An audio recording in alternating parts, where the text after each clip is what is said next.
Hujambo na karibu tena mtazamaji wa The World News katika kipindi hiki cha ulimwengu wa siasa. Mimi ni Adam Hussein. Ripoti yetu leo inatazama ni kwa nini Marekani imeiondoa meli yake ya kivita ya USS Abraham Lincoln. Sababu ziko wazi. Ni mashambulizi ya Iran ambayo yanadaiwa kuvuruga usambazaji wa mahitaji kwa meli hiyo ya kivita ya USS Abraham Lincoln. Mashambulizi mengi ya makombora na ndege zisizokuwa na rubani za Iran dhidi ya kituo cha wanamaji cha Marekani nchini Bahrain yamevuruga mfumo wa usambazaji wa mahitaji kwa meli ya kivita ya Marekani ya USS Abraham Lincoln pamoja na meli nyingine za Marekani katika eneo hilo, kwa mujibu wa gazeti la New York Times. Hii ndio sababu kubwa iliyosababisha meli hiyo kuondoka katika eneo hilo la Mashariki ya Kati katika mapambano dhidi ya Jamhuri ya Kiislamu ya Iran.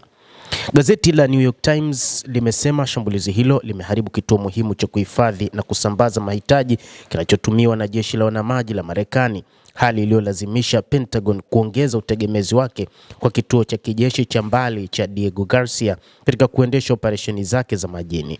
Ripoti hiyo imeongeza kuwa hali hiyo imesababisha upungufu wa baadhi ya mahitaji na kuongeza mzigo kwa wanajeshi wanaohudumu kwenye meli zinazofanya operation katika eneo hilo. USS Abraham Lincoln imekuwa ikitekeleza jukumu hilo kwa takribani miezi 9, huku USS George Washington ikitarajiwa kuchukua nafasi yake hivi karibuni. Hata hivyo, wakati huu Rais wa Marekani Donald Trump anakiri na kuthibitisha kuwa meli ya USS Abraham Lincoln ya kubeba ndege za kivita itabadilishwa katika eneo la Mashariki ya Kati kufuatia wasiwasi kuhusu muda mrefu wa operesheni hiyo ulioathiri mabaharia wa Marekani.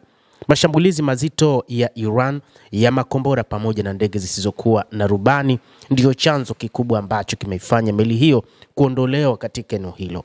Trump anasema meli hiyo inasonga hivi sasa au hivi karibuni sana na inabadilishwa na meli nyingine inayofanana nayo sana. Trump aliwaambia waandishi wa habari alipoulizwa kuhusu wasiwasi ulioibuka na familia za wanajeshi waliokuwemo kwenye meli hiyo ya Lincoln.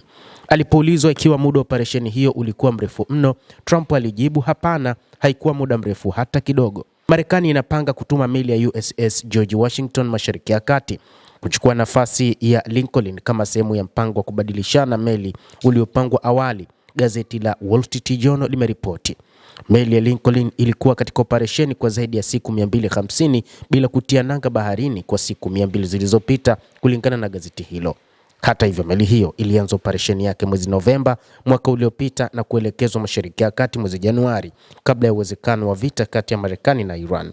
Hatua hiyo ya hivi karibuni ilikuja baada ya Senator Richard Blumenthal kuibua wasiwasi katika barua kwa waziri wa ulinzi Pete Hegseth na kaimu waziri wa jeshi la majini Han Kao, akirejelea ripoti za uhaba wa mahitaji ya msingi, uchafuzi wa maji, matatizo ya mifumo ya maji na maji taka, kuzorota kwa afya ya akili na kuhusu usalama kwenye meli hiyo, na usumbufu wa huduma za posta uliosababisha kuchelewa kwa vifurushi vya misaada na mahitaji kwa miezi kadhaa.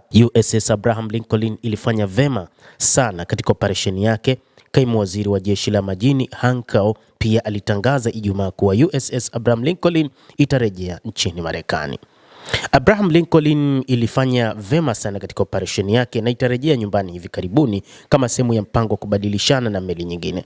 Maelezo zaidi yatatolewa, lakini niseme wazi, usalama na ulinzi wa mabaharia na wanajeshi wetu wa majini Marines hupewa kipaumbele cha kwanza kila wakati, Kao alisema katika taarifa yake. Kukamilika dhamira, ustawi wa wanajeshi, hivi ndivyo tunavyoongoza, alisema. Muda wa operesheni ya Lincoln uliongezwa kwa sababu dhamira ilihitaji hivyo.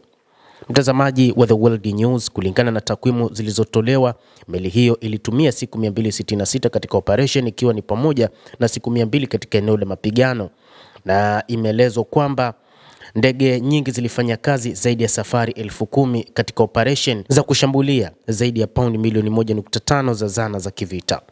Hata hivyo, inaelezwa kuwa kulikuwepo na changamoto wakati wa operesheni hiyo, ikiwa ni pamoja na idadi ndogo ya mabaharia na wanajeshi wa majini waliopata matibabu ya afya akili, na ni kutokana na mashambulizi makubwa ambayo hawakuwahi kukutana nayo hapo kabla ya vita kati yao na Marekani. Endelea kutufuatilia mtazamaji, lakini ni kusihi usisahau kulike, kucomment, kadhalika kusubscribe channel yetu hii upate habari hizi kwa mapana kupitia The World News. Naitwa Adam Hussein.